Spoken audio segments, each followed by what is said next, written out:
இங்கே ஒரு குடும்பத்தில் மருமக மாமனாரோட வீட்டில் தங்கியிருக்கான்.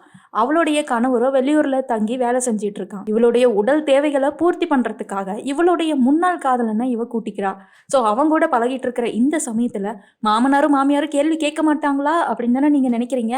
அதுதான் முடியாது. ஏன்னா மாமனாருக்கோ பார்வை கொஞ்சம் கம்மி, மாமியாரோ படுத்த படுக்கையா இருக்காங்க. மாமியாருடைய உடல் உபாதைகளை கிளீன் பண்ற வேலையவே மாமனார் தான் பார்த்துட்டு இருக்காரு.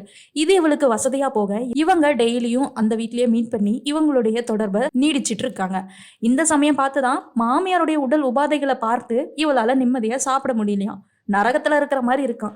அதனால கள்ளக்காதலனோட சேர்ந்து மாமியால போட்டு தள்ளலாம் அப்படின்னு இவன் முடிவு பண்றான். இதுக்கு அந்த கள்ளக்காதலனையும் சேர்த்துக்கிறான். ஆனா இவங்க பிளான் பண்ண இந்த பிளான் இவங்களுக்கே பேக் ஃபயர் ஆகிற மாதிரி மிகப்பெரிய ட்விஸ்ட்ல வந்து முடியுது. அப்படி என்னதான் ட்விஸ்ட் அப்படிங்கிறத படத்துக்குள்ள போலாம். ஒரு பெண்ணா இருந்து ஒரு பெண்ணை பத்தி இப்படி தப்பா பேசுறியன்னு கமெண்ட்ல மட்டும் வந்து பொங்காதீங்க. எப்படி ஆண்களால பெண்களுக்கு பிரச்சனையோ, பெண்களுடைய குடும்பத்துல இருக்கிறவங்களுக்கு பிரச்சனையோ, அதே மாதிரி இப்ப இருக்கிற சொசைட்டில ஆண்களுக்கு பெண்களால பிரச்சனை வருது, ஆண்களோட குடும்பத்துக்கு பெண்களால பிரச்சனை வருது அப்படிங்கிறத எடுத்து காட்டுறதுதான் இந்த படமே. அதுவும் இல்லாம இந்த படத்துல ஒரு கல்யாண வாழ்க்கை, கணவன் மனைவியுடைய காதல் வாழ்க்கை எப்படி இருக்கணும் அப்படிங்கிறதுக்கும் எப்படி இருக்கக்கூடாதுன்னு அப்படிங்கிறதுக்கும் ஒரே படத்துல எக்ஸாம்பிளா சொல்லியிருப்பாங்க. படத்துக்குள்ள போறதுக்கு முன்னாடி நிறைய பேர் நம்மளுடைய படத்தை பாக்குறீங்க, ஆனா லைக் பண்ண மாட்டேங்கிறீங்க. உங்களோட ஒவ்வொரு லைக்குமே என்னோட மோட்டிவேஷன் தான். அதே மாதிரி நம்ம சேனலை சப்ஸ்கிரைப் பண்ணிட்டு கீழே இருக்கிற பெல் ஐக்கானையும் கிளிக் பண்ணிக்கோங்க. வாங்க இப்ப படத்துக்குள்ள போலாம். படத்தோட ஓப்பனிங் சீன்ல காட்டுக்கு நடுவுல ஒரு வீட்டை காட்டுறாங்க. வீட்டை பார்த்தாவே ஏதோ ஒரு மர்மம் இருக்கிற மாதிரி தான் இருக்கு. அப்பதான் இந்த படத்தோட கதாநாயகி அந்த வீட்டோடைய மருமகள் யாருக்கிட்டயோ போன்ல பேசிட்டு இருக்கா. அங்க ஒரு நாப்கின் இருக்கு. அதை போட்டோ எடுத்து ஒருத்தனுக்கு அனுப்பி இன்னும் 5 நாளைக்கு நம்மளால பேசிக்க முடியாது, பாத்துக்க முடியாதுன்னு சொல்றா. கண்டிப்பா இந்தான இருக்கிறவன் கள்ளக்காதலன் தான். எனக்கு வேற ரொம்ப வருத்தமா இருக்கு அப்படின்னு ஒரு டிபிக்கல் லவ்வர்ஸ் எப்படி பேசிக்குவாங்களோ அந்த மாதிரி இவங்க 2 பேரும் பேசிட்டு இருக்காங்க. சரி, ஓகே, உன் பையன் எங்க அப்படின்னு சொல்லும் போதுதான் இந்த மருமகளுக்கு ஒரு 10-12 வயசுல ஒரு பையன் இருக்கான். ஸோ அந்த பையனும் அதே வீட்டில் தான் தங்கியிருப்பான் போல. புருஷன் மட்டும் வெளியூர்ல தங்கி வேலை செஞ்சுட்டு இருக்கான். அவன் வெளியில ஓடி போய் விளையாண்டுட்டு இருக்கான். என்னாலேயே இந்த நரகத்துல இருக்க முடியல, பாவம் குழந்தை, அது மட்டும் என்ன பண்ணுன்னு கள்ளக்காதலன் கிட்ட தன்னோட பையனுடைய நிலைமையை பத்தி இவ பேசிட்டு இருக்கா. இப்பதான் வீட்டுக்கு வெளியில கேட்டுல உடஞ்சு போயிருக்கு. அந்த கேட்டை சரி பண்றதுக்கு ஒரு ஆள் வந்து சரி பண்ணிட்டு இருக்கான். இப்பதான் மாமனாரை காட்டுறாங்க. மாமனாருக்கோ பார்வையில குறைபாடு இருக்கு. ஸோ ஒரு 30% தான் அவருக்கு பார்வையே இருக்கும். அந்த வச்சுட்டு சீக்கிரம் வேலையை முடிடா, இப்ப இருக்கிற பசங்களுக்கு எல்லாமே வேலை செய்யறது சுறுசுறுப்பாவே இல்லைன்னு அந்த வேலைக்கு வந்தவனை திட்டிட்டு இருக்காரு. இந்தான ஒரு அக்கா அவங்க வீட்டுல இருக்கிற தேங்காய் எல்லாத்தையுமே மட்டை உரிக்கிறதுக்காக வந்திருக்காங்க. அவங்களும் ஒரு பக்கம் வேலை செஞ்சிட்டு இருக்க. இந்த கேட்டு சரி பண்ண வந்தான்ல, அவன் அந்த கேட்டை சரி பண்ணி முடிச்சுட்டான். அப்படியே தாத்தா கிட்ட போய் உட்கார போறான். அப்பதான் பேரன் அவங்க தாத்தாவுடைய போட்டோவுக்கு கலர் அடிச்சிட்டு இருக்கான். என்னடா போட்டோல கலர் அடிச்சிட்டு இருக்க, எதுக்கு அப்படின்னு கேட்க, எங்க தாத்தாவும் பாட்டியும் வெள்ளையும் சொல்லையுமா இருக்காங்க, அதனால அவங்கள கலர் ட்ரெஸ்க்கு மாத்துறேன்னு இந்த பேரன் சொல்றான். அப்பதான் பாத்ரூம்ல இருந்து ரத்தம் கலந்த பஞ்சு துண்டுகள் வந்து விழுது. அதை பார்த்ததும் அந்த பையன் ஐயோ கருமம் அப்படின்ட்டு அந்தானே ஓடுறான். இதை பார்த்ததும் தாத்தாவுக்கு மனசு கஷ்டமா இருக்கு. அந்தானே பாத்ரூம்ல இருந்து வந்து விழுந்தது என்னதுன்னே தெரியல. இப்பதான் இந்த வேலை செய்ய வந்தாரு இல்ல, அவர் ஒரு பீடி துண்டை எடுத்து தாத்தா கிட்ட கொடுக்குறாரு. தாத்தாவோ அதை வாங்கி குடிக்காம அப்படியே அவருடைய லுங்கியில மடிச்சு வச்சுக்கிறாரு. ஏன் எப்ப பார்த்தாலும் இந்த லுங்கிலே மடிச்சு வச்சுட்டு இருக்கீங்க, ஒரு நாளாவது குடிங்கல அப்படின்னு சொல்ல, தாத்தாவோ என்னோட மனைவிக்கு இது பிடிக்காது, அவளுக்கு தெரிஞ்சா ரொம்ப கஷ்டப்படுவா, டென்ஷன் ஆயிருவா அப்படின்னு சொல்றாங்க. இப்ப இந்த மருமக கிச்சன்ல நின்றுட்டு இருக்கா, யாருக்கோ டீ போட்டுட்டு இருக்கா. இன்னமுமே அந்த கள்ளக்காதலனுடைய பேசுறத நிறுத்தல. சரி, டீயை போட்டுட்டு இரு, அந்த தேங்காய் ஒலிக்கிற அக்காவுக்கு டீயை கொடுத்துட்டு வரேன்னு லைன்லயே இருக்க சொல்லிட்டு வெளியில வந்து டீயை கொடுக்குறான். அந்த அக்காவோ இவளை மேலேயும் கீழேயும் பார்த்துட்டு அவ உள்ள போனதுக்கு அப்புறம் அவளை முறைச்சிட்டு அந்த டீயை எடுத்து கீழே ஊத்திடுறாங்க. இந்த டீ அந்த பாத்ரூம்ல இருந்து ஒரு தண்ணி வந்துச்சுல்ல, அந்த தண்ணியோடய கலந்துக்குது. இவங்க ஏனோ இந்த வீட்டுல டீ குடிக்கிறதுக்கு பிடிக்க மாட்டேங்குது. அதுக்கப்புறம் இந்தான அவங்க மாமியாரை இப்பதான் காட்டுறாங்க. மாமியார் பல வருஷங்களா படுத்த படுக்கையிலே இருக்காங்க. உடம்பு ஃபுல்லாவே பேரலைஸ் ஆயிடுச்சு போல. கையை மட்டும்தான் கொஞ்சம் வேலை செய்யும். பின்னாடி முதுகுல எல்லாமே கொப்பளங்கள் விழ ஆரம்பிச்சிருச்சு. ஸோ இவங்களை பார்த்துக்க ஒரு ஹோம் நர்ஸை அப்பாயின்மெண்ட் பண்ணியிருக்காங்க. அவங்க இந்த பாட்டியோட துணிமணிகள் எல்லாத்தையுமே மாற்றி விட்டுட்டு பாட்டிக்கு டெட்டால் போட்டு தொடச்சி விட்டுட்டு பவுடர் போட்டு விட்டுட்டு இருக்காங்க. பாட்டியோடைய நாப்கின்ஸு, அந்த பிரைவேட் பார்ட்டில் யூஸ் பண்ணுற துணிகள் எல்லாத்தையுமே அந்த ஹோம் நர்ஸ் எடுத்துகிட்டு வராங்க. எடுத்துட்டு வந்து இது எல்லாத்தையுமே எரிச்சிருன்னு மருமகி கிட்ட சொன்னா, என் கை பிஸியா இருக்கு, நான் கிச்சன்ல வேலை செஞ்சுட்டு இருக்கேன், அப்படியே நீயே பத்த வச்சுற அப்படின்னு சொல்ல ஹோம் நர்ஸுக்கோ கோவம் வந்துருது. ஹோம் நர்ஸ்னா பேஷண்ட்டை மட்டும்தான் பார்த்துக்கணும், ஆனா இந்த வீட்டில் எல்லா வேலையுமே நான் தான் செய்ய வேண்டியது இருக்குன்னு அங்க அவங்க பத்த வச்சுட்டு அப்படியே உள்ள போறாங்க. இன்னொன்னு தாத்தா தாத்தாவுக்கு பொண்டாட்டினா அவ்வளோ பிடிக்கும் போல. என்ன இன்னைக்கு சுந்தரி மாரி அழகா இருக்கே அப்படின்னு பொண்டாட்டிய வர்ணிச்சுட்டு அப்படியே கைய புடிச்சு முத்தம் குடுக்குறாரு. பொண்டாட்டியோடைய பார்வைய வச்சு அவங்க என்ன கேட்க வராங்க அப்படிங்கிறது அவருக்கு புரிஞ்சிருது. அதாவது பாட்டி இப்போ பையன பத்தி கேட்குறாங்க. அவன் இன்னும் ஊர்ல இருந்து வரல. அவன் வந்ததுக்கு அப்புறம் உன்ன பார்க்க சொல்றேன். அவன் வந்து உன்ன பார்க்காம என்னைக்காவது போவானா? நீ ஒன்னும் வருத்தப்படாதன்னு பாட்டிக்கு தெம்பு குடுக்குறாங்க. இப்பதான் அந்த வீட்ல இருக்கிற எல்லாருமே ஜெபம் பண்ண ஆரம்பிக்கிறாங்க. அந்த கள்ளக்காதலன் கிட்ட இருந்து கன்டினியூஸா ஃபோன் வந்துட்டே இருக்கு. இந்தான அந்த ஹோம் நர்ஸோ இதெல்லாம் பார்த்து காண்டாகுறாங்க. சரியான டென்ஷன் ஆகுது. இந்தான தாத்தா பாட்டியோட கைய பிடிச்சிட்டு ப்ரே பண்ணிட்டு இருக்காரு. ஸோ இந்த மருமகளோட இந்த செயல்கள் எல்லாமே அந்த ஹோம் நர்ஸுக்கு பிடிக்கவே இல்ல. அதனால நாளைக்கு நான் ஊருக்கு போறேன். கொரோனா வந்துருச்சு அப்படின்னா டிரான்ஸ்போர்ட் எல்லாமே கட் ஆயிடும். அதனால என்னோட குழந்தைங்க என்னோட முகத்தையே மறந்து போயிருவாங்கன்னு சொல்லி ஊருக்கு போறதா சொல்றாங்க. இது வந்து மருமகளுக்கு காண்டாகுது. இன்னும் கொஞ்ச நாள் வேலை செய்யுங்களா அப்படின்னு சொல்ல, நான் போறேன். நாளைக்கு காலையில மாமியாருக்கான எல்லா வேலைகளும் செஞ்சுட்டு தான் போறேன் அப்படின்னு சொல்லிட்டு, இப்ப காச கேட்குறாங்க. இவங்க 15 நாள் வேலை செஞ்சிருப்பாங்க போல. ஆனா இவ 8 நாள் காச குடுக்குறா.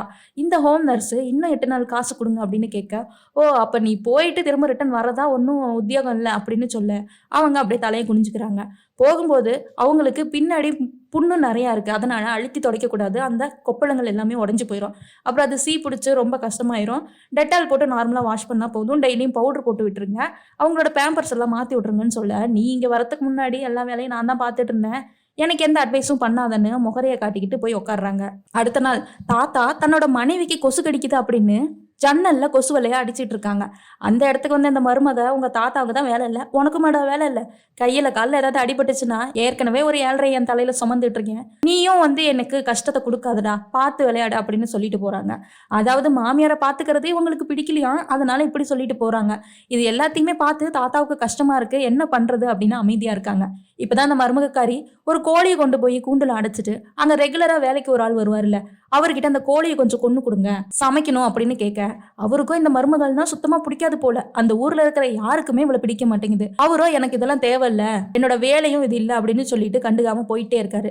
"சும்மா காசுக்கு மட்டும் வாய இழிச்சிட்டு வந்து நிக்கிறீங்க. ஒரு சின்ன ஹெல்ப் பண்ண மாட்டீங்களா?" அப்படின்னு சொல்ல, தாத்தா தலைய குனிஞ்சிட்டு அப்படியே பின்னாடி போறாரு. இப்ப தாத்தா பாட்டியோட ட்ரெஸ் எல்லாம் மாத்திட்டு, தாத்தா தான் பாட்டிய எல்லாமே பாத்துக்கிறாரு. இவ்வளவு நாள் ஹோம் நர்ஸ் பாத்துட்டு இருந்தாங்க. இப்ப தாத்தா பாத்துட்டு இருக்காரு. இந்த மருமகள்காரியோ பாட்டிய துடைக்கிறதுக்கு சுடுதண்ணி தான் எடுத்துட்டு வந்து குடுக்குறா. அதுக்கு என்னமோ மூஞ்ச அப்படி வச்சுட்டு குடுக்குறா. அதுக்கப்புறம் பாட்டியோடைய அந்த கழட்டி போட்ட துணிகள் எல்லாம் இருக்குல்ல, அத பாட்டியோட பாத்ரூமுக்கு கொண்டுட்டு போய் போட்டுட்டு, டெட்டால ஊத்தி விட்டுட்டு, வெளியில மாமனார் கிட்ட வந்து, "அந்த துணிகள் எல்லாத்தையுமே உள்ளேயே துவைச்சிருங்க. வெளியிலலாம் கொண்டு போவாதீங்க. எல்லா இடத்துலயும் நாத்தடிக்குதா" அப்படின்னு பாட்டி முன்னாடியே தாத்தா கிட்ட சொல்ல, அப்படியே பாட்டியோட கண்ணுல இருந்து தண்ணியா ஊத்துது. தாத்தா பவுடர எடுத்து பாட்டிக்கு அடிச்சு விட்டுட்டு, "நீ எதுக்கும் கவலைப்படாத, நான் இருக்கேன்" அப்படின்ற மாதிரி பாட்டிக்கு அப்படியே முத்தத்த குடுக்குறாரு. இந்தான இவ கோழி குழம்பு வச்சுட்டு இருக்கா. தாத்தா தான் அறுத்து குடுத்துருப்பாரு போல. இத பார்த்ததும் இவளுக்கு கொமட்டிக்கிட்டு வருது. பாட்டியோடைய அந்த பஞ்சு துண்டுகள் தான் இவளுக்கு ஞாபகம் வருது போல.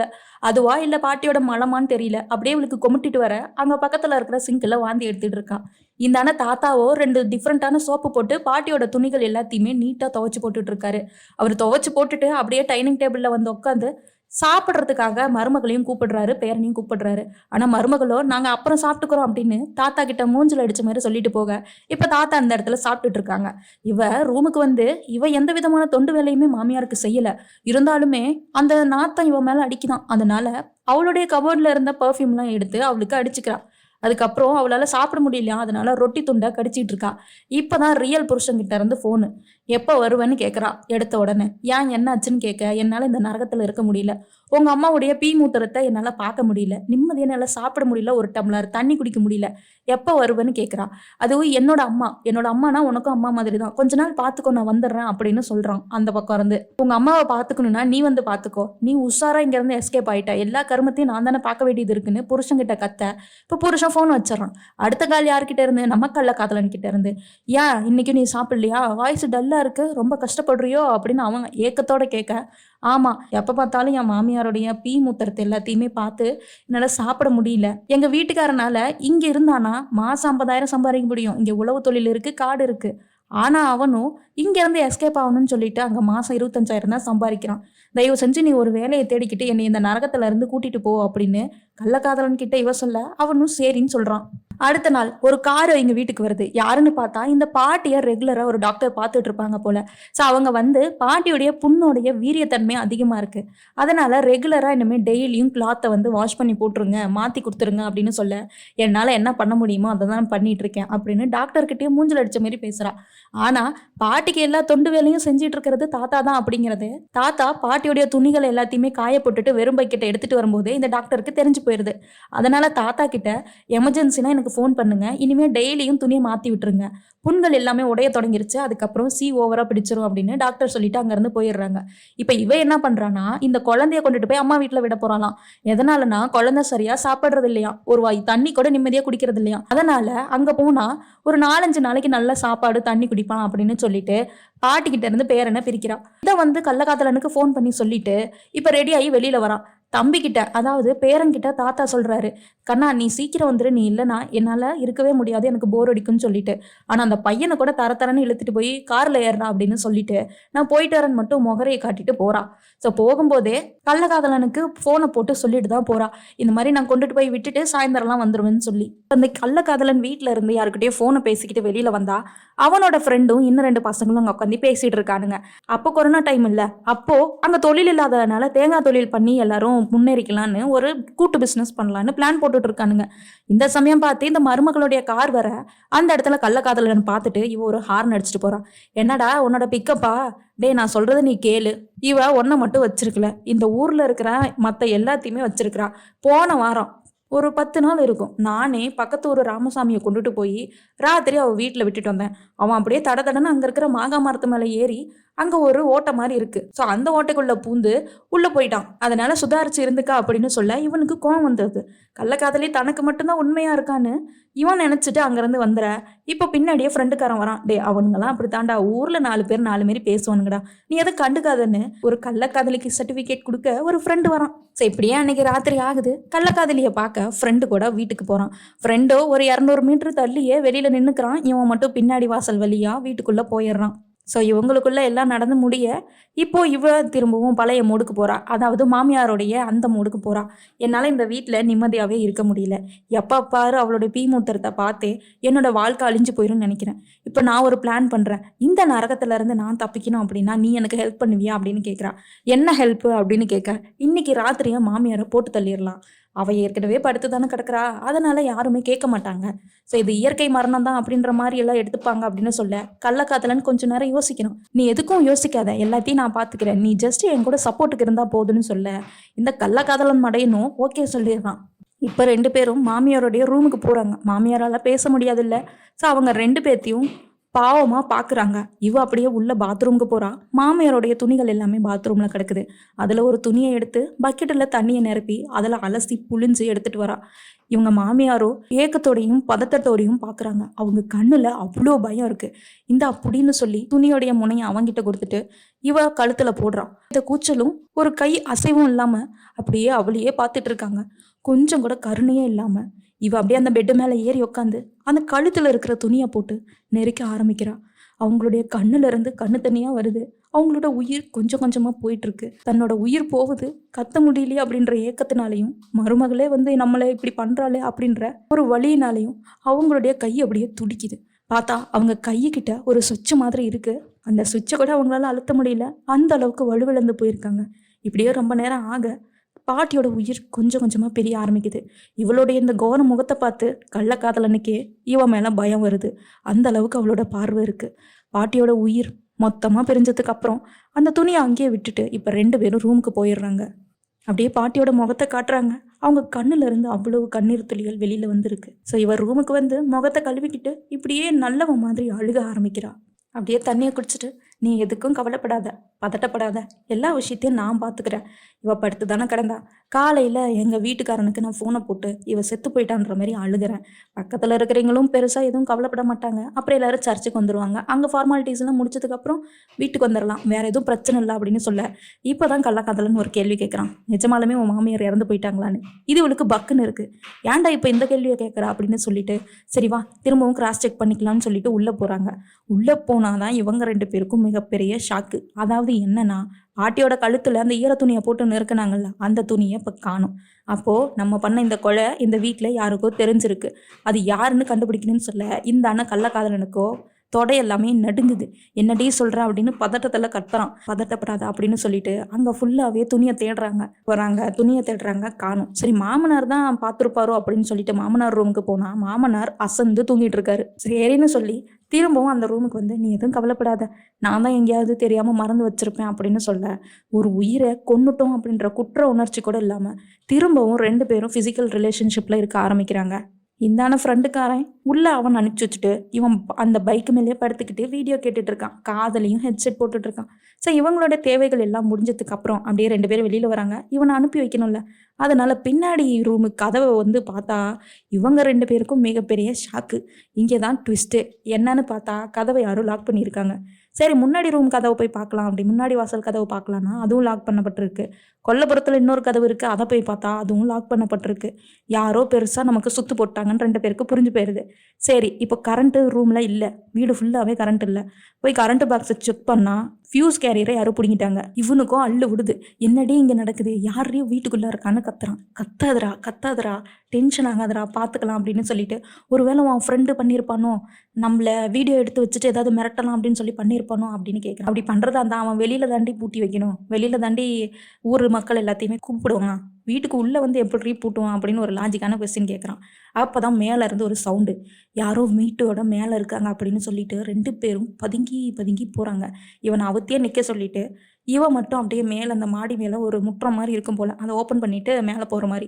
ஸோ அது ஓப்பன் ஆகிருக்கு. அப்போ மேலே தான் யாரும் இருக்காங்கன்னு இவன் மட்டும் மேலே ஏறி போகிறான். என்னன்னு எட்டி பார்க்குறப்போ அந்த கதவை பட்டுன்னு சாத்தா இவன் மண்டையவே அது பொழந்துருது. போலன்னு ரத்தமாக கொட்டுது. அப்படியே அந்த படிக்கட்டில் உருண்டு மிரண்டு கீழே வந்து விழறா. ஐயோ, உனக்கு என்னாச்சு அப்படின்னு கள்ளக்காதலன் பதறி ஓடி வர, அவனுடைய முட்டியில் பைப்பெறிஞ்சு பேனரை வச்சு யாரோ ஒரு வீசிட்டாங்க. முட்டி பொழந்துருச்சு. முட்டி ஃபுல்லாக ரத்தம். இப்போதான் ட்விஸ்ட்டுக்கே மிகப்பெரிய ட்விஸ்டான நம்ம தாத்தா அப்படியே ஸ்டைலாக பீடியை குடிச்சிட்டு பட்டாபட்டி டவுசரோடு அப்படியே நிற்கிறாரு. கெத்தான் நிற்கிறாரு. என் பொண்டாட்டியே நீங்கள் கொன்னுட்டீங்களா அப்படின்ற ஒரு பார்வையோடு நிற்கிறாரு. இப்போ தான் ஃப்ளாஷ்பேக்கு. அதாவது இவங்க 2 பேரும் பாட்டியை கொல்றதுக்கு போயிருப்பாங்கல்ல, பாட்டியை கொன்னதுக்கு அப்புறம் தாத்தாவுக்கு ஏதோ ஒரு உணர்வு தோண்டு இருக்கு. அதனால எந்திரிச்சிட்டாரு.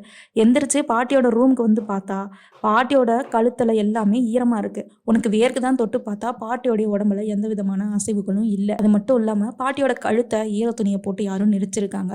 இதை பார்த்து மனசு உடஞ்சி போய் தாத்தா அந்த இடத்துல அழுக ஆரம்பிக்கிறாரு. என்னை விட்டு போயிட்டியா, நீ இல்லாமல் நான் இனிமேல் இந்த உலகத்தில் எப்படி வாழுவேன் அப்படின்னு அழுக ஆரம்பிக்கிறாரு. அப்படியே பாட்டியோட கையை பார்த்தா பாட்டி அந்த சுவிட்சை அழுத்துறதுக்காக போயிருப்பாருங்க போல. ஆனால் அதை அழுத்த முடியாமல் இவங்க இறந்து போயிருக்காங்க. யாரா என் பொண்டாட்டியை கொன்னது அப்படின்னு சொல்லி வெளியில் வந்து பார்த்தாதான் இதுங்க 2 பேரும் பேசிகிட்டு இருந்தது தாத்தாவுடைய காதுக்கு கேட்குது. அப்போ தான் அவன் கேட்டிருப்பான்ல, உண்மையாலுமே உன்னுடைய மாமியார் இறந்து போயிட்டாங்களான்னு சொல்லிட்டு. இவங்க 2 பேரும் திரும்ப அந்த ரூமுக்கு வந்திருப்பாங்களே, அப்போ தாத்தா அந்த பீரோ பின்னாடி தான் நின்றுட்டு இருந்திருப்பாரு. ஸோ இவ வந்து செக் பண்ணதை பார்த்துட்டு, ஓ நீ தான் என் பொண்டாட்டியை கொன்னதா, உன்னை சும்மா விட மாட்டேன்டி அப்படின்னு தாத்தா மார்க் போட ஆரம்பிச்சிட்டாரு. இப்போ இவங்க 2 பேரும் இதை செக் பண்ணிட்டு இருக்க தாத்தா அவங்களுடைய ரூமுக்கு போகிறாங்க. பார்த்தா அங்கே காண்டம் இருக்குது. இப்போ தாத்தாவுக்கு தெரிஞ்சு போச்சு, நமக்கு தெரியாமல் மருமக யார் கூடயோ இல்லீகலாக தொடர்பில் இருந்திருக்கான். அதனால என் பொண்டாட்டி டிஸ்டர்பாக இருக்குது அப்படின்னு சொல்லி என் பொண்டாட்டி கொன்னுட்டா அப்படின்னு சொல்லிட்டு இப்போ திரும்ப அவங்க ரூமுக்கு வந்து எல்லாம் தேடி இருப்பாங்கல்ல எங்கே அந்த துணின்னு. அந்த சமயத்தில் தாத்தா போய் அவரோட ரூமில் படுத்துக்கிட்டாரு. ஏன்னா அடுத்த சந்தேகம் தான் மேலே தான் வரணும் அப்படிங்கிறது தாத்தாவுக்கு தெரிஞ்சிருச்சு. பொண்டாட்டி இறந்த சோகத்தோட சரியாக அழக்கூட முடியாமல் இந்த மருமகளை ஏதாவது பண்ணணும், அவகிட்ட இருந்து தப்பிக்கணும் அப்படின்ற காரணத்தினால அவ்வளவு அழுகையும் அடுக்கிக்கிட்டு அப்படியே தூங்குற மாரி நடிக்கிறாரு. அவள் அப்படியே வந்து செக் பண்ணிட்டு போனதுக்கு அப்புறம் இவர் அப்படியே எந்திரிக்கிறாரு. இருக்கிற அந்த 30% கண் பார்வையை வச்சுக்கிட்டு தன்னோட பையனுக்கு ஃபோன் போட்டு என்னடா பண்ணுற அப்படின்னு கேட்டால், இந்த சமயத்தில் நான் என்ன பண்ணுவேன், தூங்கிட்டு தான் இருக்கேன் அப்படின்னு அவன் நக்கலாக பதில் சொல்கிறான். தாத்தாவோ அழுகுறாரு.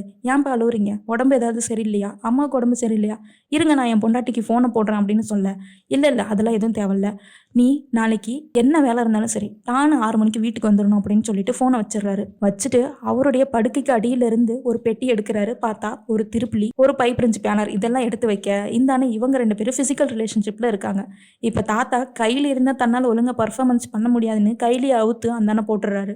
ஸோ இவங்களுக்கான பொரியை இவங்க ரெடி பண்ணுறாரு. இப்போதான் கதை ப்ரெசென்ட்டுக்கு வருது. 2 பேரும் உளுந்து போயிட்டாங்கல்ல, ரத்தமாக கொட்டுது இல்லை, அதனால் அவனுக்கு முட்டியில் ஒரு இன்ஜெக்ஷனை இவ போட்டு விடுறா. ஏண்டி யாரே இந்த வீட்டில் இருக்கா, என்னடி பிரச்சனை, எவன்டி இதெல்லாம் பண்ணது அப்படின்னு இந்த கள்ளக்காதலன்னு அழுதுகிட்டே கேட்க, எல்லாமே என் மாமனார் தான், அவனுக்கு ராத்திரியில கண்ணு தெரியாது. இருந்தாலும் இந்த வீட்டில் இருக்கிற ஒவ்வொரு மூலை முடுக்குலையும் என்ன பொருள் இருக்குது அப்படிங்கிறது அவனுக்கு தெரியும். ஸோ என் மாமனாரை அடுத்து நம்ம போட்டே ஆகணும் அப்படிங்கிறா. ஏண்டி என்னடி சொல்ற, எத்தனை பேருடி நம்ம கொலை பண்றது, மாட்டிக்க வேண்டி அப்படின்னு சொல்ல நம்ம அவனை கொண்டு தான் ஆகணும்னுட்டு இப்போ மாமனாரை தேடி அந்த இடத்துக்கு போறாங்க. இப்போ ஃபர்ஸ்ட் கிச்சனுக்கு போறாங்க. கரண்ட் போட்டால் அந்த ஆளுக்கு எதுவுமே தெரியாதுன்னு பார்த்தா ஃபியூஸ் கேரியரை காணும். கண்டிப்பாக அவனுக்கு தெரிஞ்ச ஏதோ ஒரு இடத்துல தான் ஒளி வச்சிருப்பான்.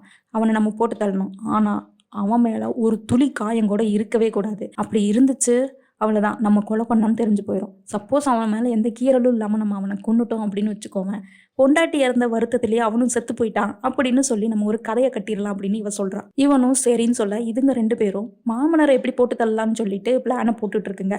ஸோ அவன் கையில் ஒரு டார்ச் லைட்டை எடுத்து கொடுத்துட்டு வா போகலாம் அப்படின்னு சொல்கிறான்.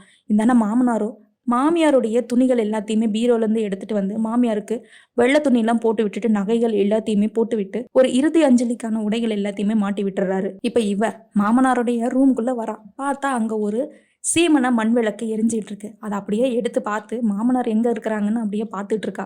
கையில் இருக்கிற மண் விளக்கு சீமனை விளக்கு அப்படியே பிளாஸ்ட் ஆகுது. அவள் கையே பிடிச்சிக்கிட்டு எரிய ஆரம்பிக்குது. அப்படியே கத்துறா, ஆன்னு கத்துறா. அந்த சமயம் பார்த்து இந்த பீஸ்ல இருந்து ஒரு கண்ணாடி துண்டு போய் கள்ளக்காதலனுடைய மண்டையை தொலைச்சி விட்டுருது. ஸோ அவன் ஒரு பக்கம் கத்த, இந்த பக்கம் இவளோட கை எரிய ஒரே கூத்தா போயிருக்கு. எப்படியே கஷ்டப்பட்டு அந்த தீயை அணைச்சிட்றான். ஒரு டப்பா மருந்தை எடுத்து போட்டு அப்படியே பூசி விட்டுட்டு இருக்கான் கள்ளக்காதலன். இந்தான தாத்தா பாட்டியோடைய உடம்பு பக்கத்திலே உட்காந்து அழுதுட்டு இருக்காரு. அப்போதான் ஒரு ஃப்ளாஷ்பேக். அதாவது அந்த சுவிட்ச் இருக்குல்ல, இந்த சுவிட்சோட ஒயரு தாத்தாவுடைய ரூம் வரைக்கும் கனெக்ட் ஆயிருக்கும் போல. பாட்டிக்கு ஏதாவது தேவைகள் இருந்தால் இந்த சுவிட்சை அழுத்து நான் என்னோட ரூம்குள்ளே இருந்து வந்துடுவேன் அப்படின்னு சொல்லியிருப்பார் போல. ஸோ அப்போ தான் பாட்டி இறந்து போயிருப்பாங்கல்ல, அப்போ அந்த சுவிட்சை அழுத்துறதுக்குள்ளே அவங்க இறந்து போயிருப்பாங்க. ஸோ இந்த சுவிட்சு பக்கத்தில் இருந்துமே என்னை கூப்பிட முடியலையே அப்படின்னு தாத்தா வருத்தப்பட்டு இருக்காரு. ஸோ இப்போ இவங்க 2 பேரும் பாட்டியோட ரூமுக்கு வர பாட்டி ஃபுல்லாக ஒயிட்டில் இருக்காங்கல்ல. இதை பார்த்து இவங்களுக்கு ஷாக் ஆகிடுது. இப்போ தாத்தா அந்த பைப்பறிஞ்சு பேனரை எடுத்துக்கிட்டு அப்படியே ஒரு ரூம்குள்ளே போகிறாரு. பார்த்தா இவங்க 2 பேரும் தாத்தாவை இப்போ பார்த்துடுறாங்க. ஸோ இவங்களுடைய காலடி சத்தத்தை வச்சு இவங்க 2 பேரும் இந்த ரூம்குள்ளே வந்துட்டாங்கன்னு நினச்ச தாத்தா அங்கே தேங்காய் மூட்டைகள் இருக்குது. ஸோ அதிலிருந்து ஒவ்வொரு தேங்காயாக எடுத்து அடிக்க ஆரம்பிக்கிறாங்க. ஒரு சில தேங்காய்கள் இவங்க மேலேயும் படுது. அதுக்கப்புறம் கையில் அந்த பாதி தேங்காய் மூட்டையை எடுத்து அப்படியே சொல்லட்டுன்னு சொல்லட்ட வந்த ஒரு அடி அவ மேலே பட்டுருது. அவள் அப்படியே கீழே விழுந்துடுறா. இப்போ இந்த கள்ளக்காதலன் தாத்தாவை பிடிச்சிட்றான். பின்னாடியா வந்து பிடிச்சிட்றான். தாத்தா அப்படியே அந்த செவுத்து மேலே காலை வச்சு ஒரு எத்த அவன் அப்படியே வந்து இதை தேங்காய் உரிப்பாங்கல்ல, அந்த தேங்காய் உரிக்கிற கம்பியிலே உக்காந்துட்டான். பின்னாடியே ஏறிடுச்சு. அப்படியே ஆன்னு கத்துறான். ஆனால் தாத்தா இதை தெரிஞ்சுக்கிட்டு அந்த கம்பியை தேங்காய் உரிக்கிற மாதிரி ஒரு திருப்ப அவனுடைய பெட்டக்ஸ் ஃபுல்லாகவே பிரிஞ்சு போச்சு, கிழிஞ்சு போச்சு. இப்போ தாத்தா அங்கேருந்து எஸ்கேப் ஆகிடுறாரு. இவன் அப்படியே அந்த கம்பியை மெதுவாக பிடுங்கி போட்டுட்டு தவழ்ந்து போய் கள்ளக்காதலையே எழுப்புறான். அவள் அப்படி தடுமாறி எந்திரிக்கிறான். இப்போ இந்தான தாத்தாவுக்கு இந்த ஃபைட்டில் பெருவிரலில் நகத்துலேயே அடிபட்டுருச்சு. ஸோ அந்த நகை விரலில் இருக்கிற நகத்தையே அப்படியே பிடுங்கி எஞ்சிடுறாரு. அப்போ தான் தாத்தா எப்படி ஒரு கோழியை திருப்பி போடுவாரோ அந்த மாதிரி இவங்க 2 பேர்த்தையும் திருப்பி போடணும்னு யோசிச்சுட்டு இருக்காரு. ஸோ இப்போ அவன் அப்படியே ஹாலுக்கு வர தாத்தா பின்னாடியே போகிறாரு. அந்த பைப்பறிஞ்சு பேனரை வச்சு இவன் அடிக்கலான்னு பின்னாடியே போகிறாரு. ஆனால் தாத்தாவோட மண்டையில் மருமக எதையோ வச்சு அடிச்சிட்றா. மண்டையிலேருந்து பொலன்னு ரத்தம் வருது. இப்போ அந்த இடத்த ஷோகேஸ் இருக்குது. அந்த ஷோகேஸ் அப்படியே தள்ளி விடுறான் அவன். ஆனால் அதிலேருந்து தாத்தா எப்படியே எஸ்கேப் ஆகி போயிடுறாரு. இவ்வளோ அடிபட்டுமே தாத்தா இவங்களை கொல்லணும் அப்படின்ற ஒரே காரணத்தினால அந்த பைப்பறிஞ்சு பேனரை கீழே விடாமல் பிடிச்சிட்டே இருக்காரு. இந்தான மருமக கறி இருக்கல்ல, ஒரு கையில் தானே அவளுக்கு அடிபட்டிருக்கு. ஆனால் அந்த ஒரு கையை வச்சுட்டு தாத்தாவை அப்படியே தரன்னு இழுத்துட்டு போறா. தாத்தா ஒரு சமயத்தில் கையில் இருக்கிற பைப்பறிஞ்சு பேனரையும் விட்டுறாரு. ஸோ அவருடைய உடம்புல இருக்கிற வழுக்கள் கொஞ்சம் கொஞ்சமாக குறைஞ்சிட்டே வருது. இவ அப்படியே அவரை இழுத்துக்கிட்டே போயிட்டே இருக்கா. மயங்கிடுறாரு. இப்போ கள்ளக்காதலன் கிட்ட போய் கிச்சனில் மண்ணெண்ணெய் எடுத்துட்டு வா, இவனை கொளுத்தி விட்டுறலான்னு சொல்கிறா. ஸோ இவர் அப்படியே இழுத்துட்டே போயிட்டு இருக்க. இந்தானே இவன் மண்ணெண்ணையும் எடுத்துட்டான். இப்போ தாத்தா மயக்கத்தில் தானே இருந்தார். டக்குன்னு முழிப்பு வந்து கதவை அப்படியே இடிக்கிறாரு. அவளோட மண்டை ஏற்கனவே மசாலா ஆயிடுச்சு.